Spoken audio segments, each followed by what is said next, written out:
Naghahanda na po ng libreng sakay sa Lunes ang LTFRB sa gitna ng planong protesta ng ilang grupo laban sa rekomendasyon ng Senado na suspindihin ang PUV Modernization Program. Yan po ay kahit hindi tigil pasada ang ikakasa, kundi Unity Walk. Nakatutok si Maki Pulido. Suspension sa modernisasyon!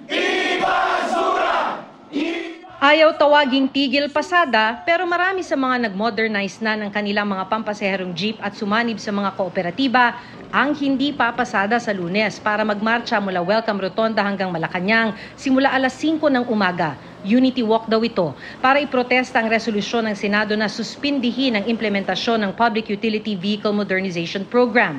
Mala show of force daw ito ng 83% ng nag-modernize pero hindi pinapansin.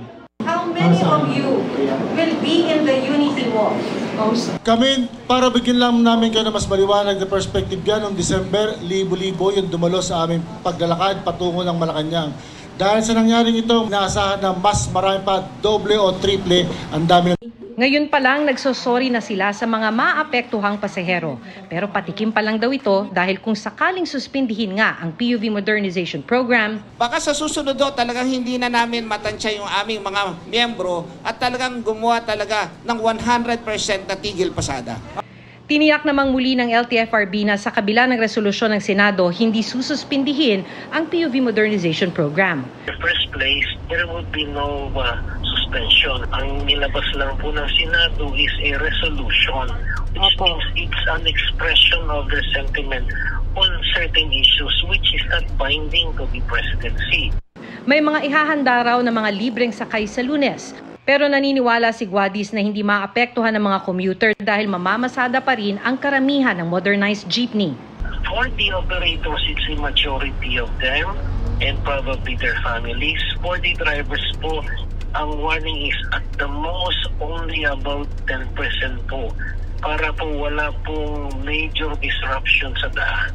Di naman maiwasang mag-alala ng ilan sa mga commuter na nakausap namin. Yung protest action, ako personally sumusuporta po ako. Kasi po, itong protest action to ay napakahalaga sa mga driver, operator, pero dun sa mga sakakaraming mga mananakay, abala. Siyempre, mas pricey pagkadating sa transportation na gumamit ka ng application. Times 3 or almost times 6 na ang pamasahe mo pag jeep ay 13 pesos.